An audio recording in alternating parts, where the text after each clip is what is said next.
guys, it's me, Maxxy Rainbow, and welcome back to episode 19 of the 𝗫𝗍𝘅 podcast. We first want to apologize for the delay in the episode.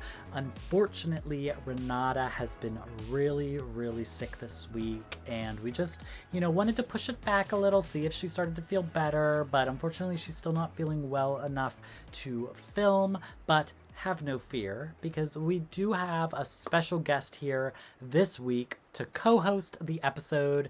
Our good friend and songwriter and Eurovision fan Elliot Harris is here this week to give his insight as one of the songwriters who submitted songs for Luxembourg's national selection. So we're getting a lot of really good insight into that selection that even I had no idea went on, as well as his thoughts on Malta's Eurovision Song Contest as a fan of the Maltese music industry, and with that final coming closer and closer, as well as our thoughts on Norway's songs that were released this week. So it is still a really fun, jam-packed little episode that we have for you guys. With that being said, let's keep Renata in our thoughts and wish her a speedy recovery.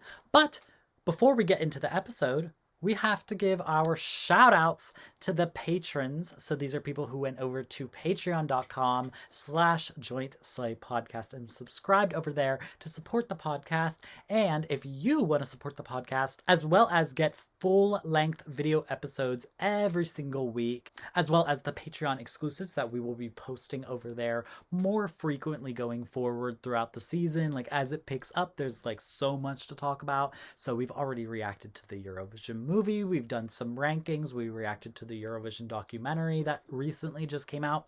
So if you want to see any of that or receive a shout out at the beginning of the episode like the people coming up, make sure you head over and subscribe. So shout out to Meredith, Daniel, Obili, Alistair, Russell, Shoegazer, Daniel, Kathleen, Suniva, Norbert, Jackson, and Henny. So shout out to everyone over on Patreon, and also shout out to everyone who has followed us over on Spotify, Apple Music, and Rated, and is listening to the podcast over there, as well as everybody over on YouTube who has been listening and watching over there. And make sure you leave a comment, like, subscribe if you're loving the podcast. So all of that, we just appreciate all of the support and love, and thank you guys to everyone who has been supporting the podcast as usual.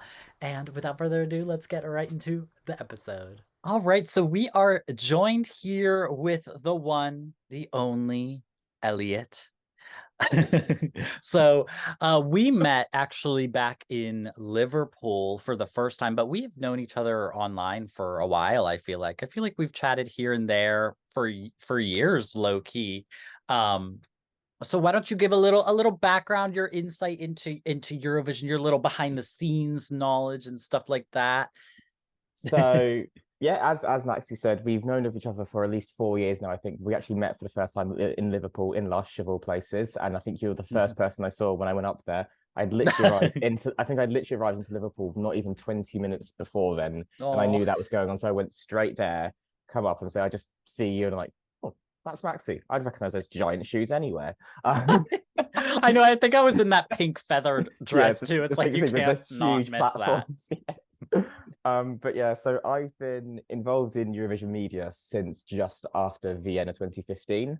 I discovered national finals through 𝗤𝗏𝘆𝗆, and I just stumbled upon it, to be honest. And it was, the final and obviously Heroes. It's quite a good year to stumble into, I think. And then yeah, after the contest, I wanted to get into it, and then I found the site, which is now Eurotrip.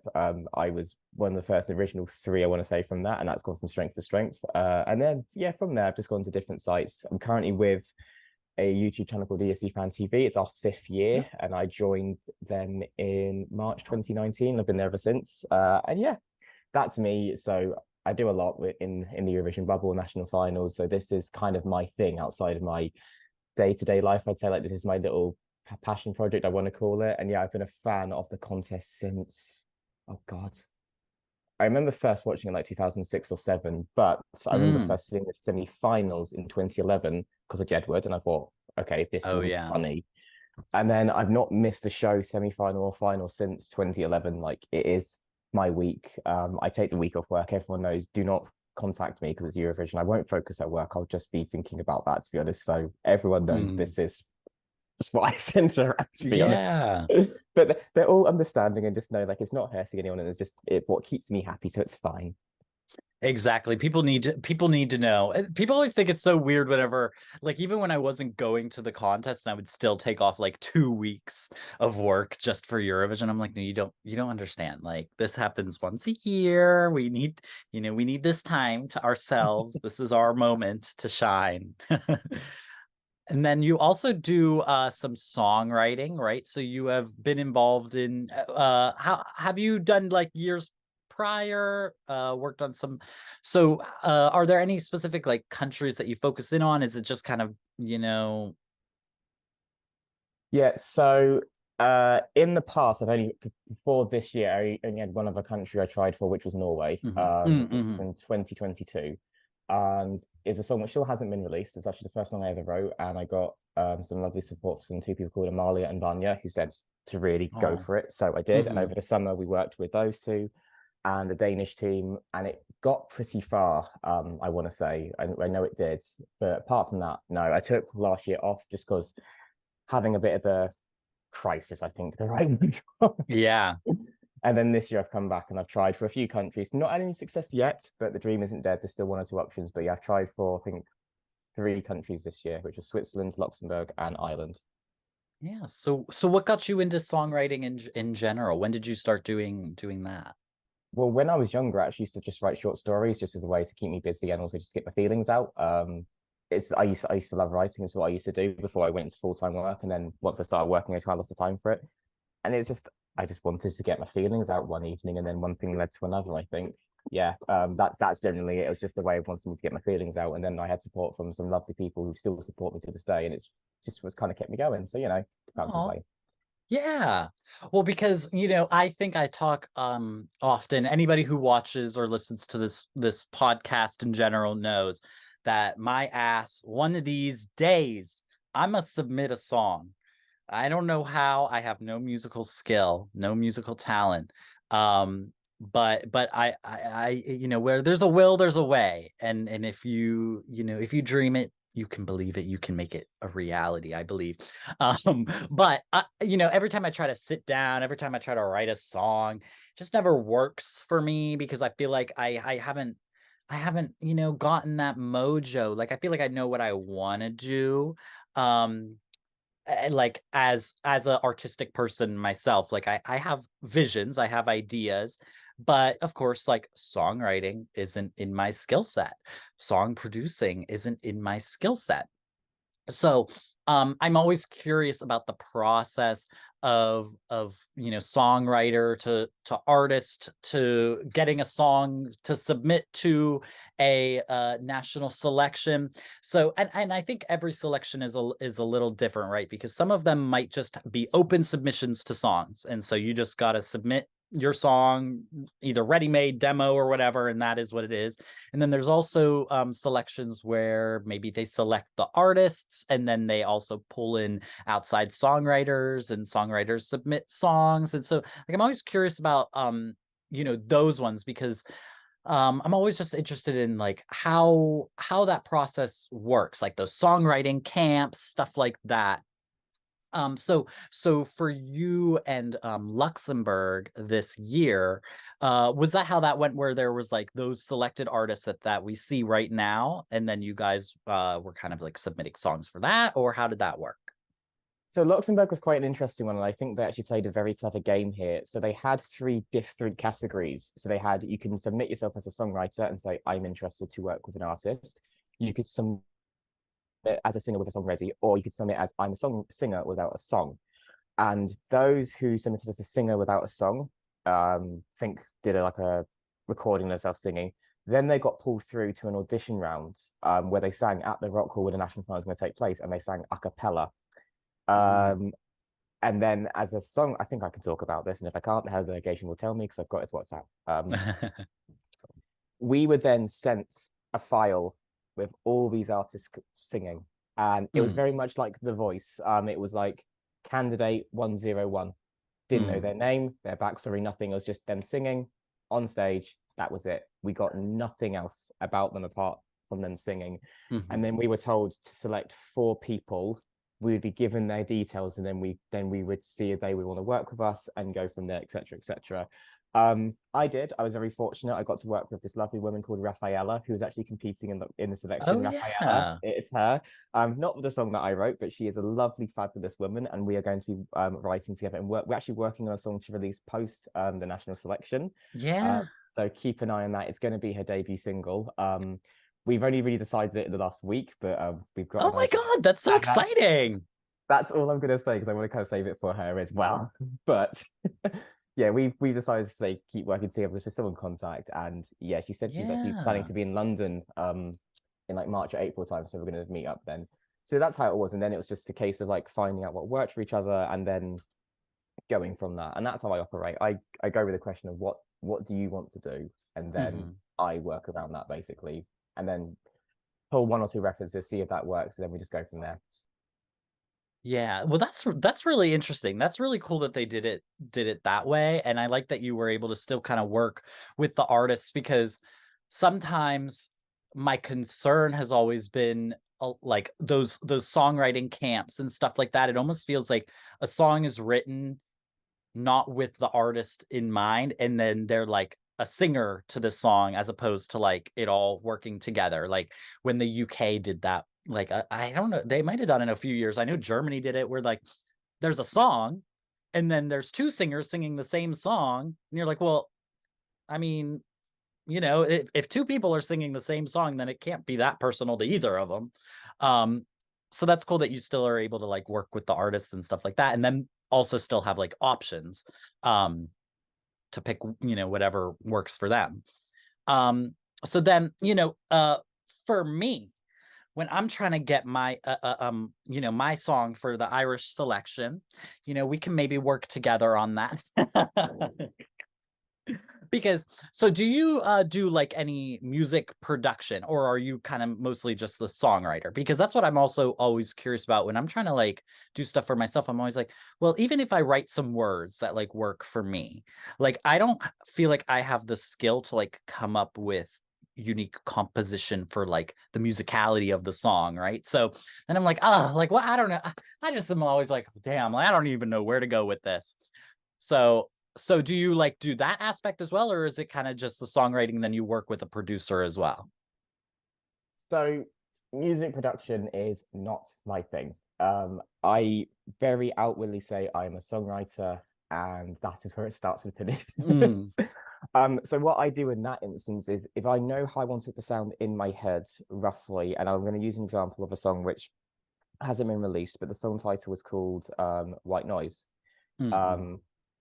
My reference idea for that was Don't Break Me by Montaigne, because I love that song. And another song I wrote, with my first song I did, I was like, I need something more. So I took the idea of the progression drum beats from Sound of Silence, where it builds up into the chorus. It's finding those sorts of things, and finding someone who will work with you. Because I worked with a lovely producer for the last 1.5 years called 𝗵𝗫𝘆𝘆, who's based in London. He went to San Marino a few years ago. He co-wrote on Wild by Layla Jane last year. He's a phenomenal person. He's a lovely guy. And I literally go to him saying like, this, and this, and then he somehow makes it all work. And like, and that's the producer's job. The producer will normally come to you and go like, well, what do you want? What do you think it will sound like? Because they might have their own idea, but if you've got a vision or an idea yourself or a reference point, you need to put it out there. Because then if you're just happy to go along with anything, then you might end up being disappointed. It's not what you thought initially. So I would definitely say to anyone who is listening and thinking, I can't do this, you can. And every song is a reference of another if you look and try hard enough. There's nothing completely unique in the music industry anymore. Like it's a myth. There are references used all the time. So there's nothing wrong in saying, I want it to sound like this song from Dua Lipa's album, or I want it to sound like that. Obviously, you're not going to completely copy it beat for beat, but yeah, if you use that as an inspiration, you can go from there. And you know, we had certain inspirations for songs. It doesn't sound like it now, but that was how it started, and that's how the vibe came about of it in the end. So yeah. Yeah, because I have like a playlist I save on Spotify where there's like music inspiration. And those are songs that are like, for me, if I were to ever submit a Eurovision song in that realm, that vein of like maybe the style, maybe the way that it builds, you know, aspects like that. Obviously I wouldn't want to copy anybody's music, but those as like reference points for a vision. So, you know, we can work on that in the future, for next year, for your, for, we could be the next Layla Jane. I actually loved her song. But, so yeah, so, speaking of Luxembourg, so we already discussed a little bit, you know, like the artists on like a previous episode of the podcast, but of course we don't have like much information on most of them. A lot of them were like singers that came from like a voice or, you know, or the voice, or, you know, music competitions, and then there were a few ones that had music out as well. But do you have anybody from Luxembourg that you have some insight? So you said you worked with 𝗲𝗏𝗆. So Yes. we're there now. Is it Angie? Is that Yeah, how you would I've say been it? saying Angie. That it sounds like it should be Angie. That sounds more Angie? sense. Yeah. Yeah. So were you working with them together, or were they? So they kind of So like. yeah, Mhm. I think they've been put together by RTL. I think they realized those two would work quite well together. Mhm. 𝗲𝗏𝗆 had entered as a soloist, as I think a lot of them did. She's got a very strong voice, 𝗲𝗏𝗆, a very strong voice, and especially her lower tone is very strong. I would Mm. say that. I'm not sure what the song's going to be because obviously she sang a ballad in the audition, but then some of her music she can also do quite up tempo stuff as well. We were writing a ballad, but it's because she said she wanted something to offset the fact she also submitted an up-tempo song. So I Mm-hmm. have no idea what this song is going to sound like, and I'm Yeah. quite intrigued, especially for all of them, because going on their, for lack of a better word, persona and the vibes they give off, they seem like 8 very different artists. Yeah. You've got 𝗏𝗏𝘅, who seems like very flamboyant and like maybe like a bit of like Latin and Afro beats. I get a sense of Mm-hmm. Child. He's the big name. He's a name that I did recognize. He Yeah. does like sort of like your sort of like emotional man ballads. Yeah. 𝗤𝗏𝘅, who's actually based in New York. I found her stuff online. I think her music's gorgeous. I love that sort of stuff. So I'm actually really excited for her. Oh. And based on say previous stuff, she is one of my favorites. It could all change when the songs come out, to be fair. But I think for a first year of them trying a format, I think it's worked pretty well. It's got the entire nation excited. It's got other people involved as well. It's created obviously like contact points for people from Luxembourg and all around the world. And Mm-hmm. and they were very strict on the rule that they had to either be a Luxembourgian citizen or hold a passport of Luxembourg. This wasn't a case of, as what a lot of people were thinking was, are they just going to Mm. get people from France and Germany and Yeah. Belgium to compete? No, they were very strict against that. I think the only ones, obviously, you've got Joel, who went to Voice Germany, and obviously Naomi, who did Voice Kids in France. But that's just Mm-hmm. because of what the opportunities were there. But Yeah. I think the fact that I said they really made sure that their nation is at the core of it all, I think is very important and very good. Because some Mm-hmm. nations, they don't care. They'll just take a song or pay, throw enough money at it. You know, I'm not going to name names, but Yeah. we all know who they are. And we all know one instance in 2020 where that happened. But I think, you know, they're very proud of their Eurovision heritage, Luxembourg, and this is definitely showing this year. So Yeah. I think regardless, I think they're going to have a very good show. I think they will be in the final in May because it is Luxembourg and because everyone's so excited to have them back. I think they will find a way to Mm-hmm. get through. And yeah, Yeah. I'm intrigued to see how they go forward with this, if they keep this format or how they adapt it, because it was definitely an interesting format, but I think it's one that did work. Yeah. I am curious because I kept seeing like that when I'll cycle through playlists or whatever, and I saw that there was the song from 𝗏𝗏𝘅 already in the playlist, and I was like, wait, why has his song already been released? And so then I thought, oh, maybe you know, those Spotify playlists, they be sketchy. Sometimes people just be adding anything to those. So I was like, but then when I was collecting the names again, it said that his song is finally alive and it's already been released. So I'm like, Mm. a little confused about that, I suppose. Like, I don't know, just the release dates. Like, I would assume everybody would need to release at a certain time, but I'm assuming he's probably one of those people that submitted his own song or whatever, and Yeah. so it was already done and ready, and that whereas other people need to actually go through that process. Because when we got the names, like were the songs already recorded and stuff like that for, do you know? From my knowledge, yes. Also going back on that, the only person from that whole selection that I recognized was 𝗄𝗃𝘅. The other 7, I think, all submitted beforehand. That's the vibe I get. I know 𝗤𝗨 did because I messaged her and she said she was planning to compete and she already had a song. From my knowledge, yes, because after everyone submitted their songs, we had a little bit of a wait of about 3 or 4 weeks, and we heard we made the next round or not. They then said, I think it was 50 artists and 70 songs because you could submit up to 3 songs per artist. Wow. We're invited to compete back again at the Rock Hall again in front of a live jury. And this jury consisted of, I've forgotten her name, but the redheaded woman from Israel, César Sampson, 𝗥𝗶হি 𝗁𝗀𝘆, I want to say Stig Carlson and Jan Bors, the ex-Czech head of delegation. So it was a very big jury panel, like 5 or 6, over 3 days, listened to all 70 songs live. They had to sing these entries live in the arena. Good. I also think, yeah, it was actually, sorry, with like almost like their staging concept, because when photos were coming out, there were some acts with dancers and everything, things like that. So like their whole vision, if they wanted to bring it to that jury round, they were allowed to. Oh my God. So they basically brought their whole concept, and then they never at any point said how many were going to be in the national final. Eric Lyman, the head of delegation, when I spoke to him, they said like, we're looking at around this number. I was expecting like 10 to 12. So when it said it was 8, I was a bit like, this must have been a very tight run thing. Then the fact that it was either 8 or like 15, and they just went, let's just go the shorter number because we can't physically cut it further down in that sense. But yeah, it was a very thought out process. I believe that audition round took place at the end of November, and then I believe they all got told, I think, a week or 2 after that as well. So yeah, but like I said, they were very, I thought that was good that they made them sing it live, because there's nothing worse, and we've all experienced that, of hearing a song in Eurovision or national final going, this is absolutely amazing, and then we get to the live and it's an absolute car crash and you want to feel sad and cry. I had that with Austria and 𝗵𝗄. I mean, it was still better in Turin than everything else, but I've always said that when you release a song, even as an international selection, there should be a live recording with it, because I think it's slightly unfair that as fans we judge a studio track against a live national final performance when we're picking our favorites and everything. Because we always say like, oh, but they struggle with live. It's like, well, we don't know if they can sing it live because we haven't heard them sing it live, and so we're kind of basing our like thoughts on something that, and a huge variable, which is, can this song be performed live? And there's loads of different reasons, like tempo of the song, it's wordy, it's this, it's that. Like, there's so many factors. So the fact that they've already cleared that hurdle, that's really gives me a lot of hope. Yeah, that's amazing to hear, because it definitely, you never know, especially with Luxembourg, because it's so new.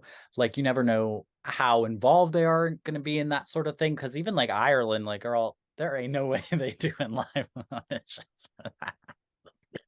Which is going to work out a little bit better for me when I submit. But yeah, so then the other selection that I know you just kind of have more knowledge on, the Maltese music industry, and we are, well, I don't want to say we're coming up on the Malta selection, because I don't think anybody actually knows what day it's actually going to be happening. We were hearing that it was going to happen in January. I know 𝗏𝗏𝘅𝘅𝘆, I follow her. I know she just went back to Malta to go film the stuff. So we know the stuff's being filmed, but it's all pre-filmed. So we don't know when it's being released right now. I'm assuming they're just taking their time, and they say, you know, when we get it done, since it's pre-filmed, we'll just take our time, get it done. And then once it's ready, we'll organize the rest. I have a feeling, because they said they're doing music videos, but also an on-tape performance, and I think I've pieced it together, because the 𝗥𝗏𝘅 Malta Series 4 is about to start its live shows this week, and there's only 4 or 5 weeks of it, so I think they're going to do it the week after, but I also think they're going to use the stage from 𝗥𝗏𝘅 Malta for the live performance, because you've got it there already, and they did it. It was last year as well for MESC, because everyone said, oh, the staging and production looks so good. That's because Malta's Got Talent had literally finished a week before in the same building. So they were just like, we're not going to get rid of it. We're going to do 2 shows with 1 set design.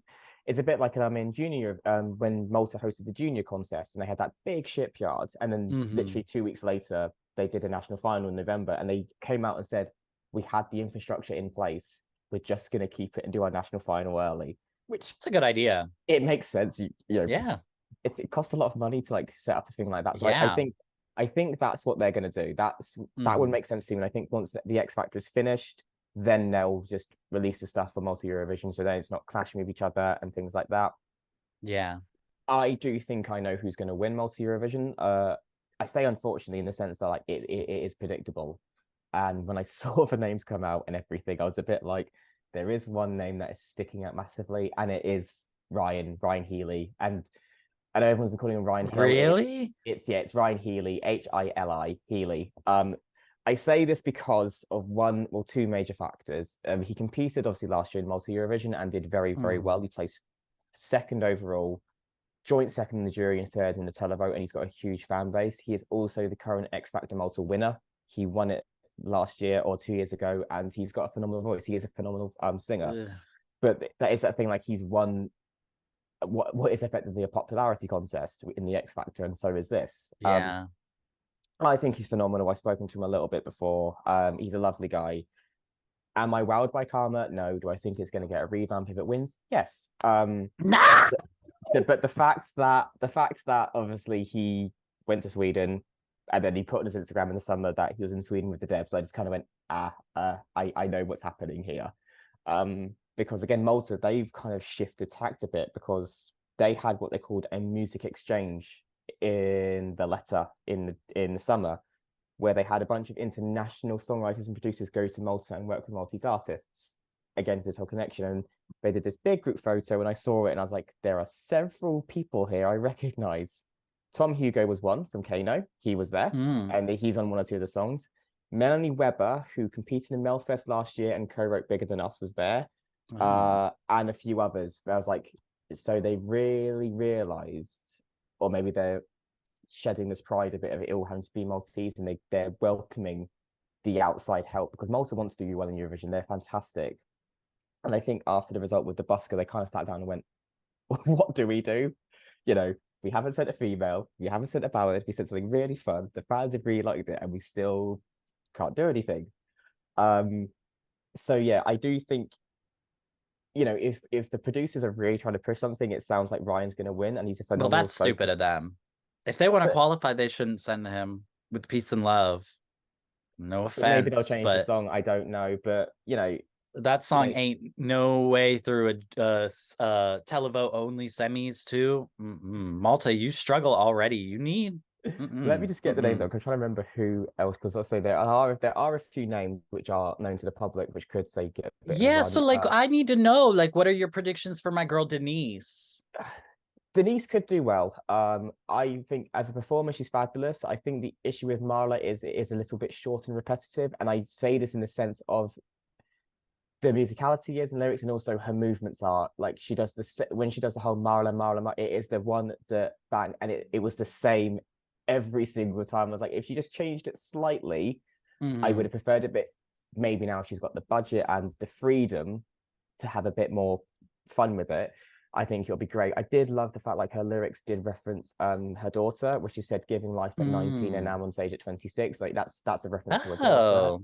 Yeah, she's a mum, bless her. So I did not know that. I thought that was really quite fun and cute. So Denise has a chance. She definitely does, because she competed a few years ago and I believe she got 5th. She did quite well. So yeah, just look, she got 5th, and this is a lot stronger than her previous entry. You've got Lisa Galki, who was the runner-up behind Ryan in the X Factor. Obviously Matt Black's a big name, so he's got a chance. What about Greta? What about our girl Greta? I mean, the fact she's got that, I think she's a wild card. I mean, the fact she's got through a 36-song semi-final to the top 12, she's got a chance. Like, yeah, they all do. They all do, because that's a lot of songs, and the fact she got through, and you know, she has improved. You know, the song is better than Sound of My Stilettos. She is better vocally. She does have a lot of charisma. She's good fun. That's the thing. Love it, hate it. She's good fun. Yeah, and like, even I just was so impressed with her in her performance, because so many people did just kind of stand there and sing, and she had like full concept Like there was like so many she brought little props for her to use with her little magazine and stuff like that. And that's like even with Denise and Sarah with Loop, like bringing some choreo. Like I don't know, I feel like some people treated that like an audition, and some people treated it like this is a performance to show you what I could do on a bigger stage. And I am excited to see what people do on the stage, because I feel like last year Malta, like the transformation from the kind of like audition, like those things, to that final performance was huge. Like people had crazy amazing performances with all kinds of little staging concepts. So I'm excited to like see where they go with all of that. But you think Ryan really is and that's just the worst news. I think with the jury, he'll definitely win it. If he'll win the televote, I don't know. And like I said, because there's a lot of up-tempo songs, it could actually, it could make it fade. This is all speculative because you've got 𝗵𝗆 as well, the girl group who are quite interesting. They're a bit of a wild card. They're a brand new Maltese girl group, and they managed to make it work really, really well, and they've harmonized beautifully. And a few of them have done the X Factor and things like that before. 𝗵𝗆𝘆𝗥𝗶𝘆𝗆 is from there. Sarah's done it before, has competed before. Like these are all people who have done a lot of competition or performing in Malta, so they're definitely confident on stage. And the fact they said they're giving them a budget as well really speaks volumes. I thought that was very interesting. So like, we want you to put on something good. Here is €5,000. That's no, that's a lot of money to put something together. And I don't know, say if that was on top of what they could do themselves, or like this is your set budget. But still, the fact that they were given that to start with, for some people, a lot of these artists, they're not signed, they're just doing it for themselves, like wedding singers and whatnot. So to be given that is a huge, huge thing. Yeah, I am excited. I feel like you can tell that Malta they're trying. They are trying to, they look at the year before and they try to figure out what they can do to switch it up to get better results. I do feel so passionately about Denise. It's just like I just need her to like revamp some things for that live performance. But I really just okay. Who do you think, looking at the lineup? All right, you said Ryan you think is just based on objectively, but who do you as a fan think would have the best chance for Malta? Oh, this is tough. This is tough because there's reasons for a lot of them. I've got this in front of me. Going on the fact that the televote only semi, I would say it probably would be Sarah or Denise, just because it's got that instant pop factor and that memorability. Like Marla is catchy, Loop is catchy, even Selena is catchy because like the chorus is just them going la la la. It's a siren song and it gets in your head, which is the whole point of the mythology of sirens. Like they do the damn thing well. So I think those three, the three girl bops, let's call it, have a chance. I mean, sod it. Even if 𝗥𝗏𝗆 went, I think she'd have a shot to make the final because, it would, for a first time impression, you just go, that was fun. I enjoyed that. I will probably vote for that in the final because that was good fun. And she, when she's given a budget and, a bigger stage than a sound stage in Malta, she's going to go absolutely mad. Like, I'm expecting a costume change in a few weeks. I'm expecting... The music videos, I'm expecting it to be like, say, in an office and then going outside and everything, and then just absolute chaos. Like, I'm actually looking forward to it. I'm so excited to see Greta. Like, she's the one that I'm honestly most excited about. Just in terms of like having a little bit more of a budget and like seeing the vision, because she has so many ideas and being able to execute those. Like, I'm just so excited to see that. And what I love about hers is just the fact that it's unapologetically what it is. It's like a drag queen confidence bitch track. Like that's what it is. And it's not a drag queen trying to do a serious song and it just doesn't work. Like she knows what she's doing and it works perfectly for what it is. Like I am the topic. Like hello. It definitely sounds like almost a response to last year, because obviously last year she was the first drag act to compete in, and I think a lot of people did comment on the fact that oh, look at this drag queen who you know, is struggling to sing or whatnot, or like, oh look, she just completely vamped in her audition because like she repeated the line something because she needed to fill the space. He's like, and she's kind of saying like, well, you're talking about me, so I've done something right. And that's the whole point. Yeah. I don't think she was going there to win last year. She was going there for the exposure, and she's taking it and fun with it.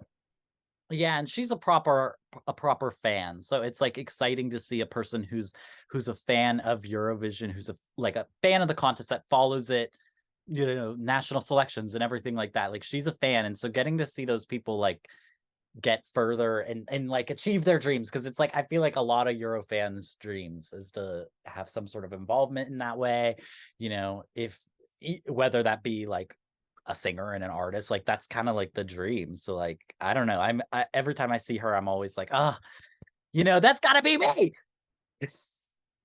I just got to start doing it. That's the one thing for some reason, like I just really struggle. Like I'm the type of person most of the time I'm just like, you know what, fuck it, let's just do it, you know, don't let nothing hold me back. Music, I don't know what it is, I just say it's like it's so hard. Well,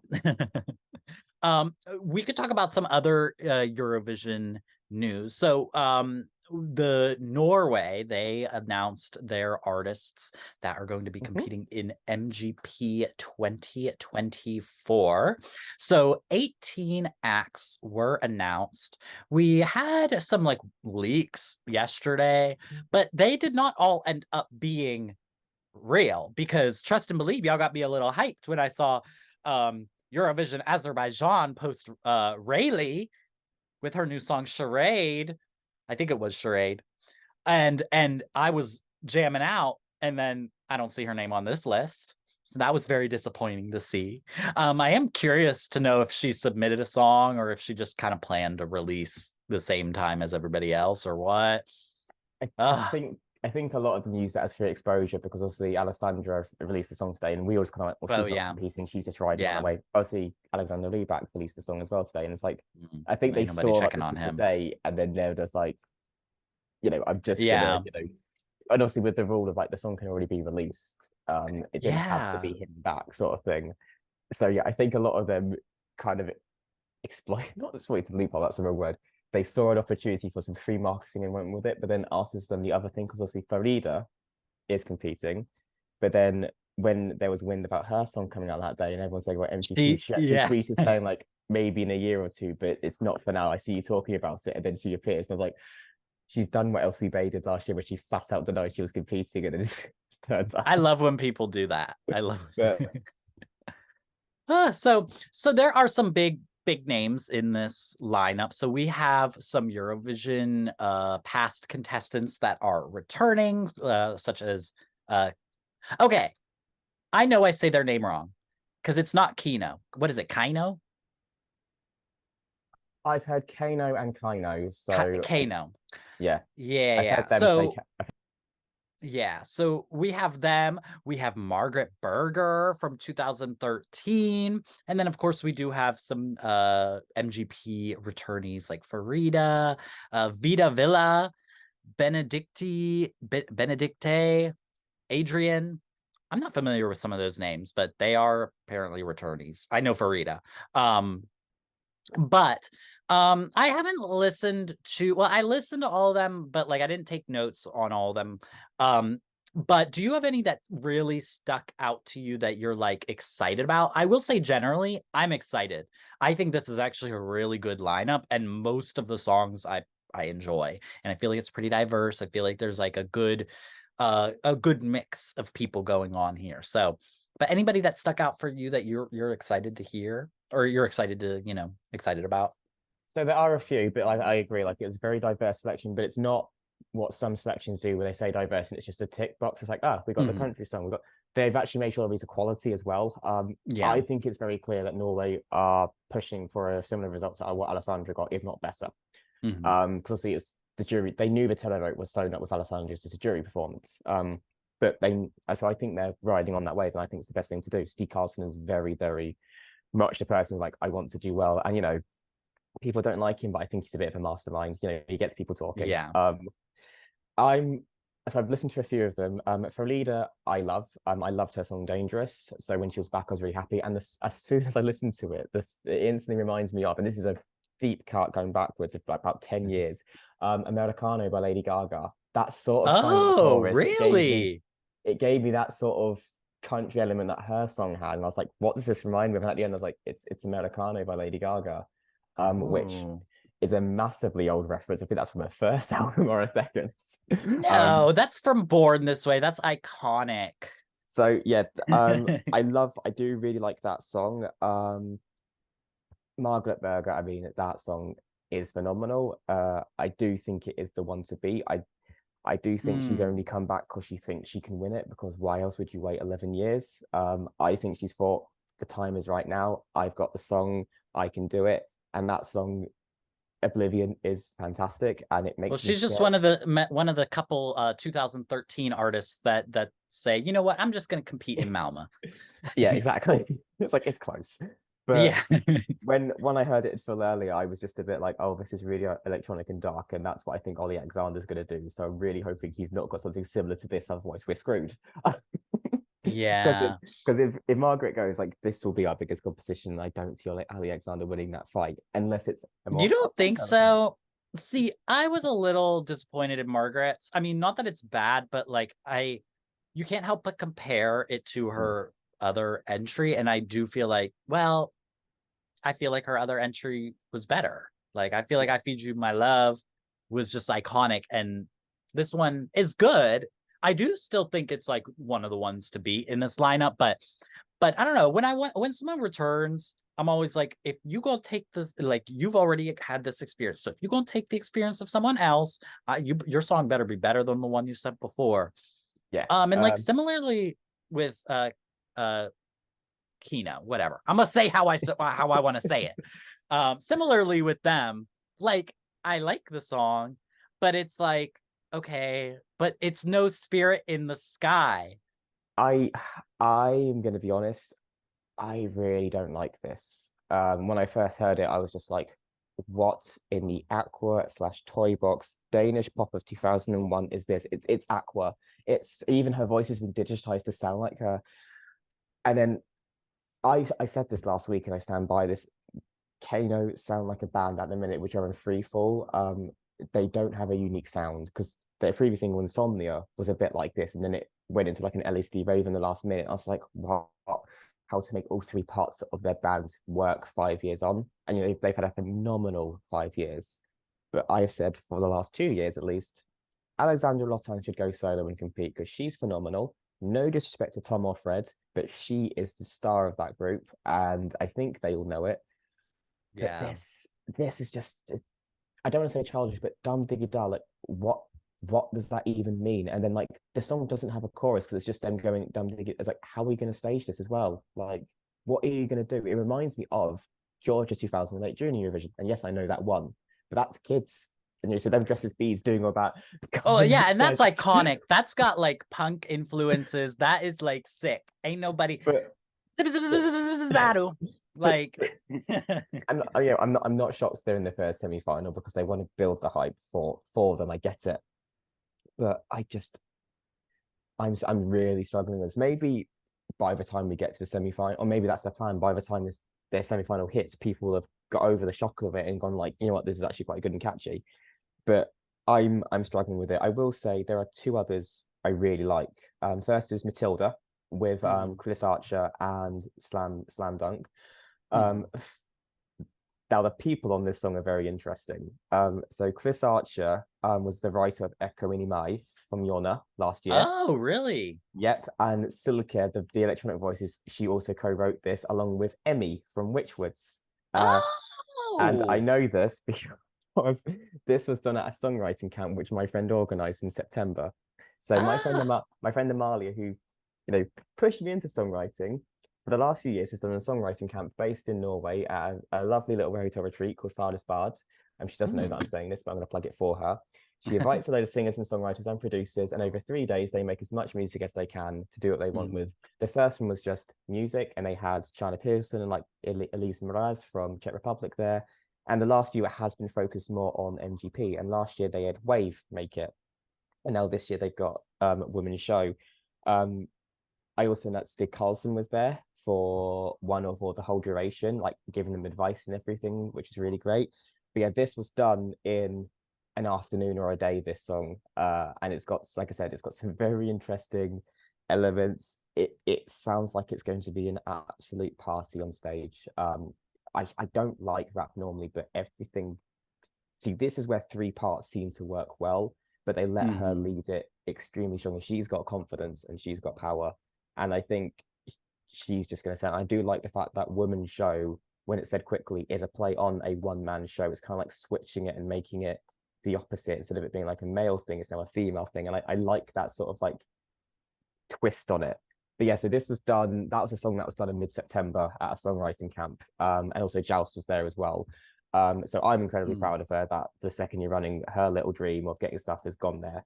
But I do think the song on merit is phenomenal. It's impactful. It's a banger. Like the Brits will love it. This is stuff British people love. And also Mia with Green Lights. This is the type of ballad I love. It's a ballad, but it's not slow. It's electro. It's got a bit of violin in there, and her voice is stunning. And apparently, she's got a massive song on Spotify with. I went and listened to the. I don't know if this is like the TikTok trend or what, but it's got like 200 million streams. It's like, okay, something absurd. I know, because I went and listened to it. I was like, this doesn't sound familiar to me. It's like a very, very slow song. So I was like, where's I don't know. I'm like, where's this playing? But hey, good for her. Everybody was freaking out. Everybody's like, this is Mia. I was like, who is Mia? But I think, like I said, it's a very diverse selection with a lot of interesting names like involved with it. You know, you've got Erica Norwich, who's back, who I loved when she competed a few years ago. I can't say I love her on this song with my AI for the same reasons about Kyla. You don't love it? I don't. This is my favorite. I'm sorry, guys. So here's the thing. Okay, guys, I said this on Twitter. I think that there's a lot of criticism over MGP and like, first of all, their allowance of like autotune, and then also, you know, people didn't like Subwoofer. All right, let me just get this together. All right, hold on, wait, hold on. Just have to put this on for this moment, because people didn't like Subwoofer, right? Hold on, his ears are getting crushed. Whatever. People didn't like Subwoofer for some reason, but they got a great result. All right. People didn't like 𝗤𝗏𝗄. Now 𝗤𝗏𝗄 didn't get the best result, but he qualified. So people don't like this thing in MGP where it feels like maybe those kind of more goofy entries, the ones that have a little bit of, you know, humor to it. They tend to do kind of well. For me, I think they're making this national selection for me because I love it. And I love this AI song. At first I was like, wait, how are they going to do this? Like, this is AI. If this is AI, it's not AI. I'm pretty sure I saw something that the singer from Subwoofer is the singer. Because I was like, listening to it, I was like, this sounds like Subwoofer. And yeah, and we know his ass can deliver live. And I love this concept. Now, I'm like, I guess, concerned in the sense that it's kind of like Subwoofer 2.0. It's like that character behind. So when they had that reveal, they came out with the robot. I was like, this is sick. This is so sick. This pink robot. The commitment to have like an 8-foot pink and grey robot was very impressive. It's like they've gone for that with the concept, and I can't like hate that. You've gone with a concept and you haven't half-assed it. I will give you your flowers for that any day of the week. And I know Erica Norwich can sing. Like I said, she was just a featured artist a few years ago, and she literally had a verse, if that, at the back. Literally, it almost like went round the other singer. And I said in my show afterwards, like, she is phenomenal. She should have led that, and she needs to come back as her own artist next year because she is phenomenal. Did I think she'd come back with bright blood red hair singing a song about this? No, but it is the only kid-friendly song in that semi-final. And if it's still the same rule where you can only vote for one song off a device, you've got to literally stick them to your favorite, like they did in last year and the final. You could only vote for one song off your device in the app, so you had to really commit to a song. That's going to get, like, if it's going on welfare scoring, that's the under 12s wrapped up. And I think that it'll be like when Swing It Mm. got through last year. How is this qualified? Because it's different. And at the end of the Yeah. day, the fact this is going before Kano, it actually helps them because Mm. 𝗏𝗏𝗏𝗏 does sound similar to this. But I think Erica and, 𝗶𝗏𝘅𝘅𝘆 know that it's not serious, where I think Kano are really trying, because they've obviously made this big thing when they came back with Monument saying, like, we're coming back to finish what we started, which was win Eurovision, because they won the televote and the jury let them down. So I think they are coming back to try and win. I genuinely do believe they want to win Eurovision, but I Mm. don't think this is the song to do it. Yeah. I mean, I think it's like, well, I love the AI song. I just want to leave it at that. That's my favorite. It's my favorite, guys. I'm sorry. You can hate me. You could call me tasteless. It is my favorite. My A-I-A-I-O. Love it. Anyways, but back to Kino, because I just need to say, my thing is, all their music sounds the same to me. Like, they all just sound like regurgitations of the stuff they've sung. So it's like, I'm listening to it, I'm like, it's not bad. I don't hate it, but it's not exciting. And I think that that's the thing, is like, when we first heard Spirit in the Sky, that was their first song. That was like our first experience of them three together. And so that was exciting. That was different. That was unique. Now, and I think the thing is like, even this one, like, we're not getting the kind of the yoiking. We're not getting that kind of Sami cultural vibe. We're not getting any of that with this. So then I'm like, well, okay, so those three don't need to be together. Because is Tom the other guy, the gay? Yeah, yeah, So like, I feel like he's a background character to this song. yeah. He literally comes in the last 50 seconds, and like Alexandra does like a big note, and then it's almost like a sonic boom, and then he comes in and lifts it. And that's when I kind of went, oh, when he came in, it almost like elevated, and he's singing in Norwegian in the song, but it is the point that for the first 2 minutes, Alexandra is leading that song. Mm-hmm. And there are some clever lyrics in like Midnight Paradise and things like that. Like, it's not written bad in any way. It's just the song doesn't have a chorus, and that's what fucks me. It's literally them just, and that's the thing. If I can picture a song how it's going to be staged, you've done a good job. Like, there are songs in Moldova where I'm like, I can see how this will be staged in a live performance. I can picture the colors, I can picture dances. This, I'm like, what in those 20 seconds are you gonna do? Because I have no idea. And they'll Yeah. figure it out, because they do. Yeah. But I'm just kind of there, just like, what's gonna happen? Exactly. Yeah, I do, like, even if like listening to their other music, I feel like they have some songs where they do something different, unique, and I feel like this one just, it's not delivering that. It's not delivering a message for me. It's not delivering anything. And I just would hate, like, I know everybody's excited because they love them, but I don't think we should ever, just root for one entry just because we love the artists. Like, I think we need to be for real here. And if they come back, well, come on, guys. If you're a fan, you want them to come back with a song so they can win, right? So, I do and love how both times Kano have come back, it's exploited the hypocrisy in people, where they say like, oh, it's always the same artist, blah blah blah. But literally 3 weeks ago, Dot has come back for her fourth or fifth attempt, and you're saying that this is her year and everything. Or Mahmood's back, yeah, he's going to win it again. All these people from San Remo, like, that's the same cycle of artists. If we want to say play that game, so you can't.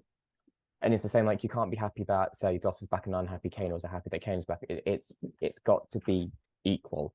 And I do love yeah. that they do manage to upset people just by existing. I think that's a very powerful thing to possess, that you can just upset someone purely by existing and going about your day. Yeah. And that's why I'm rooting for the AI song, because I know these damn Euro fans are gonna be pissed, and I'm gonna do a little AI photo shoot of me as a robot. I think you should do it anyway. Every year I've done a look for Norway, so I need to keep that up. So yeah, so that's kind of some of the news. That's kind of some of what's been going on in the Eurovision season. Definitely, if you guys missed Renata, I missed her too, of course, but I'm glad that we had Elliot here, because I feel like we got so much insight into Luxembourg, because that's one that's caused so much mystery. I'm actually very excited about the stuff that you said about that selection. And I do think me and Renata are gonna go over Norway again, because I know she's a huge Kino fans specifically. So like I need a fan's opinion. I need to get into the mind of them and figure out why they stand so hard. Even I need her dry, blunt opinions on this because I think she's fabulous. So she just says it how it is, and I'm just like, okay, wow, she just really shot from the hip there. Go off. I love her for that. But yeah, so we're wishing her well. We're wishing her a speedy recovery. And again, thank you so much, Elliot, for coming in, filling in. We appreciate it. Let people know, where can they follow you? So all my stuff is now the same. It is Elliot R. Harris on everything. Feel free to, or my music one now, which is ER Harris Music. That's where I'm putting all my songwriting stuff. I need to actually get more on that because I kind of forget like a month at a time that that one still exists. So if more people go there, the more I remember. But yeah, like I said, there's hopefully some exciting stuff coming out this year from myself and my team and everything. So we'll see what happens. Yeah, maybe a single with Maxxy Rainbow. Hey, never say never. Never say. Weirder things have happened in my life. Listen, hey, that would not be the weirdest thing. Loki would, you know, I talk about it every fucking week. Whenever it happens, could be built. Finally. But yeah, thank you again, and thank you everybody for listening. And you know, of course, thank you for your patience with this delayed episode. And yeah, don't forget to follow me at Maxxy Rainbow and subscribe to the 𝗫𝗍𝘅𝘆 podcast on patreon.com. Listen on Spotify, Apple Music reviews over there. Leave a comment. And yeah, guys, thank you for listening.